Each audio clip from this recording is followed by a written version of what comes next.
অনলাইনে সংযুক্ত দ্বাদশ মানবিক সমাজকর্মের ছাত্রছাত্রীরা, আসসালামু আলাইকুম। আশা করি তোমরা সবাই সুস্থ আছো। আমি মোহাম্মদ এমদাদ হোসেন, প্রভাষক সমাজকর্ম। আজকে তোমাদের সমাজকর্ম দ্বিতীয় পত্রের অধ্যায় 3-এর অপুষ্টি কি বা কাকে বলে বা অপুষ্টির ধারণা নিয়ে আলোচনা করব। সাথে সাথে কারণ বিস্তারিত বিশ্লেষণ করব।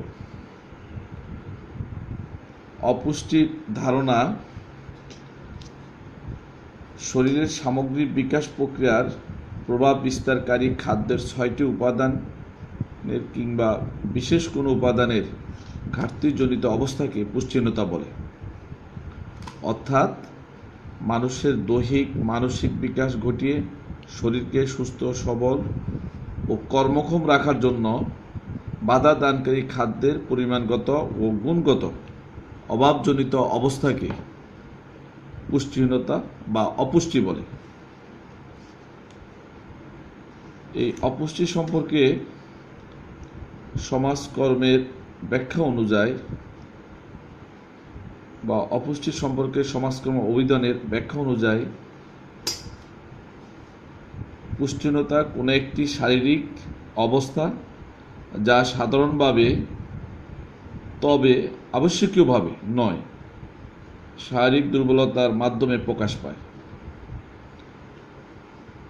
জাতিসংঘের এক প্রতিবেদনে বলা হয়েছে যে পুষ্টিহীনতা হলো এমন একটি প্যাথোলজিক্যাল অবস্থা যা কোনো এক বা একাধিক পুষ্টি উপাদানের আপেক্ষিক বা পূর্ণ অপর্যাপ্ততা বা আধিক্যের কারণে সৃষ্টি হয়। শরীরের যথাযথ বৃদ্ধি সাধন এবং শরীরকে সবল নিরোগ রাখতে সঠিক পরিমাণে উপযুক্ত খাদ্য গ্রহণ অপরিহার্য। প্রয়োজনের তুলনায় কম বা অতিরিক্ত খাদ্য গ্রহণ দেহকে অসুস্থ করে তোলে। একেই আমরা পুষ্টিহীনতা বলতে পারি। সুতরাং পুষ্টিহীনতা বলতে সুস্থভাবে বেঁচে থাকা এবং দৈহিক ও মানসিক বিকাশের জন্য প্রয়োজনীয় খাদ্যপ্রাণযুক্ত খাদ্যের অভাবকে বোঝায়। পুষ্টির অভাবে রক্তশূন্যতা, চক্ষু রোগ, রাতকানা, রিকেট, স্কার্বি, গলাকণ্ঠ, চর্মরোগ দেখা দেয়। তাহলে আমরা পুষ্টিহীনতা বলতে বুঝেছি মানুষের দৈহিক ও মানসিক বিকাশ ঘটিয়ে শরীরকে সুস্থ সবল ও কর্মক্ষম রাখার জন্য বাধা দানকারী খাদ্যের পরিমাণগত গুণগত অভাবজনিত অবস্থাকে অপুষ্টি বলে। পুষ্টিহীনতা সম্পর্কে সমাজকর্ম অভিধানের ব্যাখ্যা অনুযায়ী বলা হয়েছে পুষ্টিহীনতা এমন একটি শারীরিক অবস্থা যা সাধারণভাবে তবে আবশ্যকীয়ভাবে নয় শারীরিক দুর্বলতার মাধ্যমে প্রকাশ পায়। সুতরাং পুষ্টিহীনতা বলতে সুস্থভাবে বেঁচে থাকা এবং দৈহিক মানসিক বিকাশের জন্য প্রয়োজনীয় খাদ্যপ্রাণযুক্ত খাদ্যের অভাবকে বোঝায়। এই অপুষ্টির বা পুষ্টিহীনতার কতগুলা কারণ আছে, আমরা এই কারণগুলো নিয়ে এখন আলোচনা করব। প্রথম কারণ হলো পুষ্টিকর খাদ্যের অপ্রতুলতা। আমাদের দেশে পুষ্টিকর খাদ্যের অভাব রয়েছে। একদিকে দেশে খাদ্য ঘাটতি, অন্যদিকে দরিদ্রতা, তাই পুষ্টিহীনতা দেখা দেওয়াটি স্বাভাবিক। বিশেষ করে দুধ, ফলমূল, শাকসবজি উৎপাদন কম হওয়ার এখানে পুষ্টিগ্রহণের সুযোগ কম। এছাড়া পুষ্টি সমৃদ্ধ খাদ্য উৎপাদনও আমাদের দেশ পিছিয়ে আছে। দ্বিতীয় যে কারণ সেটা হলো উপযুক্ত চিকিৎসার অভাব। পুষ্টিহীনতার ফলে ব্যক্তি বিভিন্ন রোগে আক্রান্ত হয়। উপযুক্ত চিকিৎসা না পাওয়ার ফলে অপুষ্টির সমস্যা আরও তীব্রতর হয়।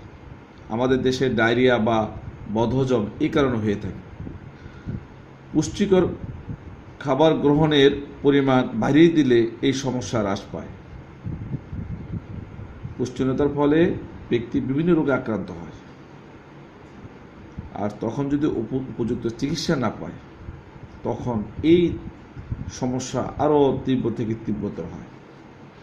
তৃতীয় যে কারণ সেটা হলো দরিদ্রতা। পুষ্টির সমস্যার মূল কারণ হলো দেশের অর্থনৈতিক দুরবস্থা, অর্থাৎ পুষ্টিহীনতার সাথে দারিদ্র্য ঘনিষ্ঠভাবে সম্পর্কিত। বাজারের দ্রব্যমূল্যের ঊর্ধ্বগতির ফলে স্বল্প আয়ের মানুষের পক্ষে পুষ্টিকর খাদ্য গ্রহণ সম্ভব হয় না, ফলে তারা অপুষ্টির শিকার হয়। মূলত অর্থনৈতিক দুরবস্থায় পুষ্টির সমস্যার মূল কারণ। এই জন্য আমরা বলেছি যে পুষ্টিহীনতার সাথে দারিদ্র্য ঘনিষ্ঠভাবে সম্পর্কিত। তারপরে অপুষ্টির কারণ হলো খাদ্যের অসম বন্টন। যৌথ পরিবারে খাদ্যের অসম বন্টন ব্যবস্থা আমাদের সমাজে এখনো প্রচলিত আছে। মানে যেখানে যৌথ পরিবার আছে সেখানে খাদ্যের অসম বন্টন আমরা লক্ষ্য করি। পুরুষদের আগে খেতে দেওয়া, পুত্রবধূদের সবার শেষে খাবার দেওয়া গ্রামের পরিবারগুলোকে নিত্য নৈমিত্তিক ব্যাপার, ফলে তারা পুষ্টিকর খাদ্য গ্রহণ থেকে বঞ্চিত হচ্ছে। মানে যৌথ পরিবারে একদিকে আমরা খাদ্যের অসম বন্টন লক্ষ্য করি, অন্যদিকে পুরুষদের আগে খেতে দেওয়া, আর পরিবারে যে মহিলারা আছেন তারা পরে খাবে।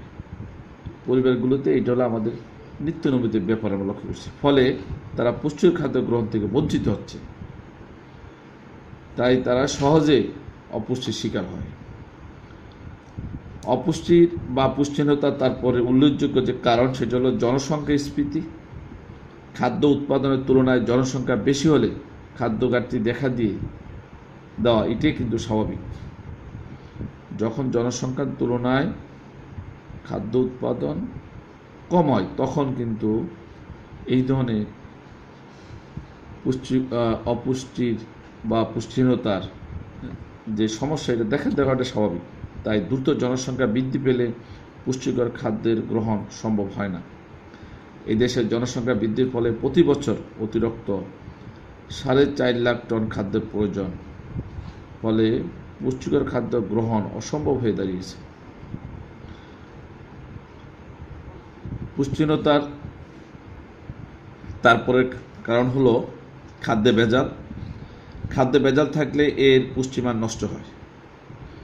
আমাদের দেশে ভেজাল খাদ্য বাজার সয়লাভ হয়ে গেছে। অসাধু ব্যবসায়ীদের কারণে খাদ্যের পুষ্টিমান নষ্ট হওয়া দেশের অসংখ্য মানুষ অপুষ্টির শিকার হচ্ছে। খাদ্য যখন ভেজাল হয় তখন সেই খাদ্যের পুষ্টিমান আর থাকে না, নষ্ট হয়ে যায়। তারপরে কারণ হলো পুষ্টিহীনতার নিরক্ষরতা, অজ্ঞতা। নিরক্ষরতা ও অজ্ঞতা হলো পুষ্টিহীনতার আরেকটি অন্যতম কারণ। নিরক্ষর ও অজ্ঞ লোক জীবন সম্পর্কে সচেতন নয়, ফলে পুষ্টির বিষয়ে তাদের ধারণা নেই। তাই পুষ্টিকর খাদ্য গ্রহণের ব্যাপারে তাদের গুরুত্ব কম। বাংলাদেশে সুযোগ ও সামর্থ্য থাকা সত্ত্বেও শুধু অজ্ঞতার কারণে পুষ্টিকর খাদ্য গ্রহণ থেকে বিরত থাকছে। তারপরে অপুষ্টির কারণ হলো বা পুষ্টিহীনতার কারণ হলো চিরাচরিত খাদ্যাভ্যাস। চিরাচরিত খাদ্যাভ্যাস আমাদেরকে পুষ্টিহীনতার শিকার করে থাকে। অনেক খাদ্য আছে সেগুলোতে পুষ্টির উপাদান নেই, কিন্তু এগুলো আমাদের প্রিয় খাদ্য। এছাড়া রন্ধন প্রক্রিয়ার কারণেও খাদ্যের পুষ্টি নষ্ট হয়ে যায়। পুষ্টিহীনতার তারপর কারণ হলো প্রাকৃতিক বিপর্যয়।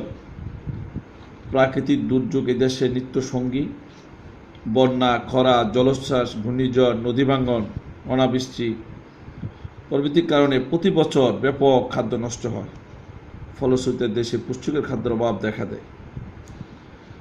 তারপরে কারণ হলো বাল্যবিবাহ। মেয়েদের বাল্যবিবাহ হলে সব দিক থেকে তাদের অপূর্ণতা থাকে, বিশেষ করে স্বামী স্ত্রীর বয়সের পার্থক্য থাকে অনেক বেশি। পুষ্টিকর খাদ্যের অভাবে পেটের সন্তান পুষ্টিহীনতার শিকার হয়। সন্তান জন্ম নেওয়ার পরও তারাও পুষ্টির অভাব দেখা দেয়। পুষ্টিহীনতার পরে কারণ হলো দ্রব্যমূল্যের ঊর্ধ্বগতি। এদেশের দ্রব্যমূল্যের দাম প্রতিনিয়ত বাড়ছে। সাধারণ মানুষের ধরাছোঁয়ার বাইরে চলে গেছে জিনিসপত্রের দাম।